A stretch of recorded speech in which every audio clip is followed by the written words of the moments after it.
हजारों वर्ष पुरानी होने के बावजूद भगवद गीता ने कईयों को प्रेरित किया, जिनमें से कुछ दुनिया के बड़े लीडर्स बने, जैसे Mahatma Gandhi, Albert Einstein, Will Smith, जिन्हें हम सब जानते हैं, और रॉबर्ट ओपेनहाइमर आदि, जिन पर हाल ही में एक इंग्लिश फिल्म भी बनी है। गीता ने इन सबको मार्गदर्शन दिया, एक सार्थक और संतुष्टिदायक जीवन जीने का। यह पौराणिक गाथा हमें कर्तव्य या धर्म यानी धार्मिकता यानी राइचियसनेस, आध्यात्मिक बोध यानी स्पिरिचुअल रियलाइजेशन यानी सेल्फ रियलाइजेशन, जहाँ गीता कर्म योग, निस्वार्थ कर्म, the path of selfless action, भक्ति योग, द पाथ ऑफ डिवोशन, और ज्ञान योग, द पाथ ऑफ नॉलेज का मूलभूत यानी फाउंडेशन स्पष्ट करती है, ताकि हम अपना स्वभाव और उद्देश्य जान सकें।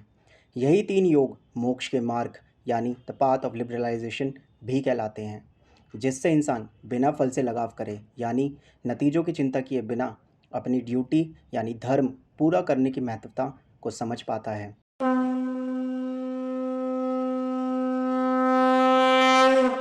कुरुक्षेत्र में हुए महाभारत युद्ध में ईश्वर ने स्वयं गीता बताई है, इसलिए सब इसे पूछते हैं, लेकिन पढ़ता कोई नहीं। इसकी गहन अंतर्दृष्टि, प्रोफाउंड इंसाइट्स, आज तक आशंका, एप्रीहेंशन और गलतफहमियों में छिपी हुई है, और ये डर हमें इससे दूर रखते हैं। डर इसकी जटिलता, कॉम्प्लेक्सिटी का, इसकी धार्मिक हठधर्मिता, रिलीजियस डॉगमा से यानी भगवान के बताए सिद्धांतों को मानने से। डर उन सवालों का जो ये उठाती है जीवन के उद्देश्य और नैतिक दुविधाओं पर।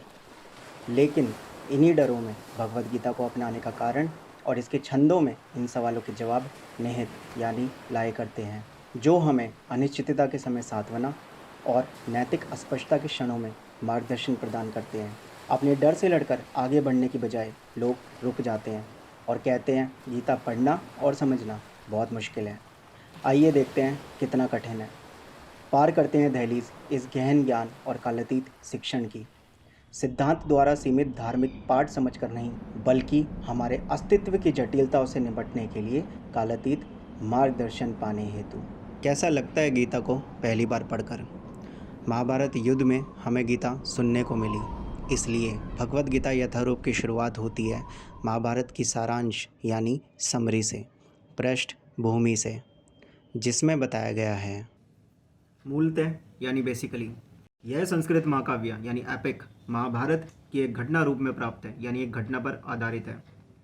महाभारत में वर्तमान कलयुग तक की यानी आज तक की घटनाओं का विवरण यानी डिस्क्रिप्शन मिलता है। इसी युग के प्रारंभ में आज से लगभग 5000 वर्ष पूर्व भगवान श्री कृष्ण ने अपने मित्र तथा भक्त अर्जुन को भगवद गीता सुनाई थी। उनकी यह वार्ता, जो मानव इतिहास की सबसे महान दार्शनिक, फिलॉसफिकल तथा धार्मिक रिलीजियस वार्ता है, उस महायुद्ध के शुभारंभ से पूर्व हुई, यानी उस महायुद्ध के शुरू होने से पहले हुई, जो धृतराष्ट्र के 100 पुत्र, जी हाँ ठीक सुना आपने, धृतराष्ट्र की पत्नी गांधारी को 100 पुत्रों का वरदान था, तथा उनके चचेरे भाई धृतराष्ट्र के पुत्रों के चाचा के बेटे यानी धृतराष्ट्र के छोटे भाई के पुत्र पांडवों के मध्य यानी बीच होने वाला था। धृतराष्ट्र तथा पांडु भाई भाई थे, जिनका जन्म कुरुवंश यानी कुरु के डायनेस्टी में हुआ था, और जो राजा भरत के वंशज थे, जिनके नाम पर ही महाभारत नाम पड़ा। क्योंकि बड़ा भाई धृतराष्ट्र जन्म से अंधा था, जी हाँ, अतएव देयरफॉर राज सिंहासन उसे न मिलकर छोटे भाई पांडु को मिला। पांडु की मृत्यु बहुत ही कम आयु में हो गई, अतएव देयरफॉर उसके 5 पुत्र युधिष्ठिर, भीम, अर्जुन, नकुल तथा सहदेव धृतराष्ट्र अपने ताऊजी या बड़े पिताजी की देखरेख में रख दिए गए, क्योंकि कुछ काल के लिए उसे राजा बना दिया गया था। इसी तरह धृतराष्ट्र तथा पांडु के पुत्र एक ही राजमहल में बड़े हुए। दोनों ही को गुरु द्रोण द्वारा सैन्य कला यानी मिलिट्री आर्ट का प्रशिक्षण प्राप्त हुआ, और पूज्य भीष्म पितामह उन्हें सलाह देते रहते थे।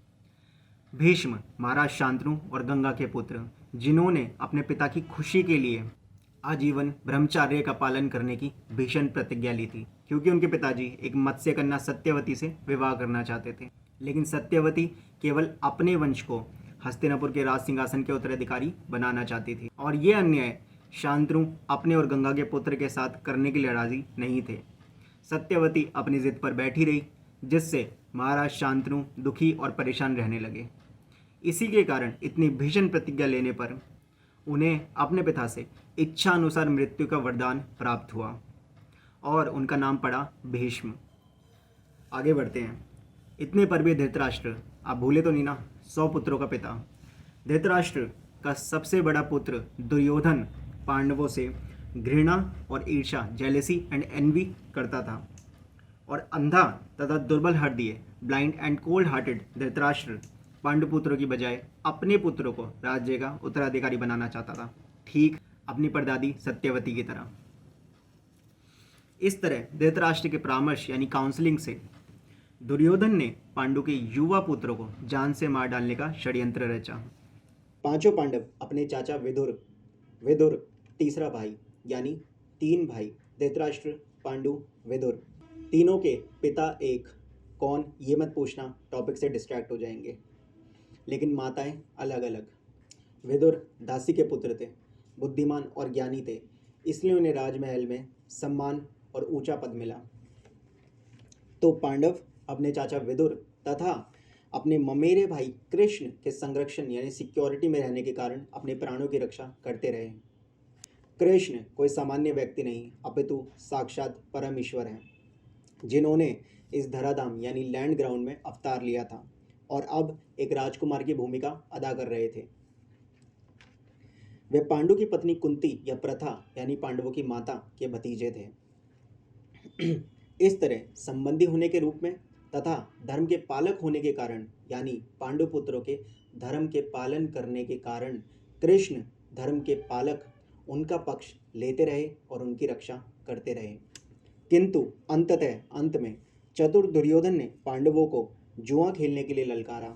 उस निर्णायक स्पर्धा यानी डिसाइसिव कंपटीशन में दुर्योधन तथा उसके भाइयों ने पांडवों की सती पत्नी द्रौपदी पर अधिकार प्राप्त कर लिया और फिर उसे राजाओं तथा राजकुमारों की सभा के मध्य यानी बीच निर्वस्त्र न्यूट करने का प्रयास किया। कृष्ण के दैवी हस्तक्षेप यानी डिवाइन इंटरफेरेंस से उसकी रक्षा हो सकी, किंतु जुए में हार जाने के कारण पांडवों को अपने राज्य से हाथ धोना पड़ा और 13 वर्ष तक वनवास के लिए जाना पड़ा।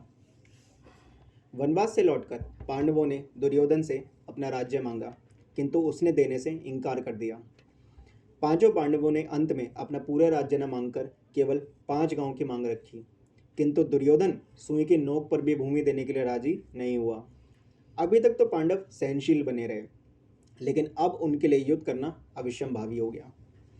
विश्व भर के राजकुमारों में से कुछ धृतराष्ट्र के पुत्रों के पक्ष में थे तो कुछ पांडवों के पक्ष में। उस समय कृष्ण पांडु पुत्रों के संदेशवाहक यानी मैसेंजर बनकर शांति की याचना यानी सॉलिसिटेशन के लिए धृतराष्ट्र के दरबार में गए। जब उनकी याचना अस्वीकृत यानी रिजेक्टेड हो गई तो युद्ध निश्चित था। अत्यंत सचरित्र यानी ट्रू कैरेक्टर पांचों पांडवों ने कृष्ण को भगवान के रूप में पहचान लिया था, किंतु धृतराष्ट्र के दुष्ट पुत्र उन्हें नहीं समझ पाए थे। फिर भी कृष्ण ने विपक्षियों की इच्छा अनुसार ही युद्ध में सम्मिलित होने का प्रस्ताव रखा। ईश्वर के रूप में वे युद्ध नहीं कर सकते थे, किंतु जो भी उनकी सेना का उपयोग करना चाहे कर सकता था। राजनीति में कुशल दुर्योधन ने कृष्ण की सेना झपट ली, जबकि पांडवों ने कृष्ण को लिया। इस प्रकार कृष्ण अर्जुन के सारथी बने और उन्होंने उस सुप्रसिद्ध धनुर्धर यानी फेमस आर्चर का रथ हाँकना स्वीकार किया। इस तरह हम उस बिंदु तक पहुंच जाते हैं जहां से भगवद गीता का शुभारंभ होता है, बिगिनिंग ऑफ भगवद गीता। दोनों ओर की सेनाएं युद्ध के लिए तैयार खड़ी है और धृतराष्ट्र अपने सचिव संजय यानी सेक्रेटरी, क्योंकि उनके पास दूर का विजन देखने की शक्ति थी, से पूछ रहा है कि उन सेनाओं ने क्या किया। इस तरह सारी पृष्ठभूमि तैयार है यानी बैकग्राउंड। आवश्यकता है केवल इस अनुवाद तथा भाष्य के विषय में संक्षिप्त टिप्पणी की, यानी इस ट्रांसलेशन एंड कमेंट्री के सब्जेक्ट में कंसाइज कमेंटेशन की। भगवद गीता के अंग्रेजी अनुवादों में यह सामान्य प्रवृत्ति यानी कॉमन ट्रेंड पाई जाती है कि वे अपनी विचारधारा यानी थिंकिंग तथा दर्शन यानी रिफ्लेक्शन को स्थान देने के लिए कृष्ण को ताक पर रख देते हैं, यानी दे पुट हिम असाइड। वे महाभारत के इतिहास को पौराणिक कथा यानी मिथोलॉजिकल मानकर कृष्ण को निमित्त यानी इंस्ट्रूमेंट बना देते हैं। किसी अज्ञात प्रतिभाशाली व्यक्ति के विचारों को पग रूप में प्रस्तुत करने का यानी कोई अननोन टैलेंटेड पर्सन अपने विचारों, अपने थॉट प्रोसेस को वर्स फॉर्म में प्रस्तुत कर रहा है। या फिर बहुत हुआ तो कृष्ण को एक गौण ऐतिहासिक पुरुष यानी सेकेंडरी हिस्टोरिकल पर्सन बना दिया जाता है, किंतु साक्षात कृष्ण भगवद गीता के लक्ष्य यानी टारगेट तथा विषय वस्तु यानी सब्जेक्ट मैटर दोनों हैं, जैसा कि गीता स्वयं अपने विषय के बारे में कहती है। अतः देयरफॉर यह अनुवाद तथा इसी के साथ दिया हुआ भाष्य पाठक यानी रीडर को कृष्ण की ओर निर्देशित यानी डायरेक्टेड करता है, उनसे दूर नहीं ले जाता। इस दृष्टि से भगवद गीता यथारूप अनुपम यानी इनकम्पैरेबल है। साथ ही इसकी सबसे बड़ी विशेषता यानी स्पेशलिटी ये है कि इस तरह यह पूर्णतया ग्राह्य यानी कम्प्लीटली एक्सेप्टेबल तथा संगत बन जाती है, क्योंकि गीता के वक्ता यानी स्पीकर एवं चरम लक्ष्य यानी फाइनल गोल भी स्वयं कृष्ण है। अतएव देयरफॉर यही एकमात्र ऐसा अनुवाद है जो इस महान शास्त्र को सही रूप में प्रस्तुत करता है। इसी के साथ खत्म होती है हमारी यथारूप की पृष्ठभूमि यानी महाकाव्य महाभारत का सारांश। कठिनाई गीता को पढ़ने में नहीं, केवल हमारे मस्तिष्क में है, जिसे बहुतों द्वारा हेर फेर मैनिपुलेट किया गया है। अब आगे हम जान पाएंगे उन सवालों को जिनका सामना अपनों से युद्ध करते वक्त अर्जुन ने किया और कैसे भगवान श्री कृष्ण ने उन सवालों के जवाबों में उसके ज्ञान की नींव को मजबूत करते हुए उसकी मन और बुद्धि को सही राह दिखाई, ताकि अर्जुन धर्म के साथ अपना कर्म पूरा कर सके। अर्जुन के सवाल मन और बुद्धि यानी हमारे सवाल मन और बुद्धि, उसका युद्ध यानी हमारा युग कलयुग, हमारा जीवन।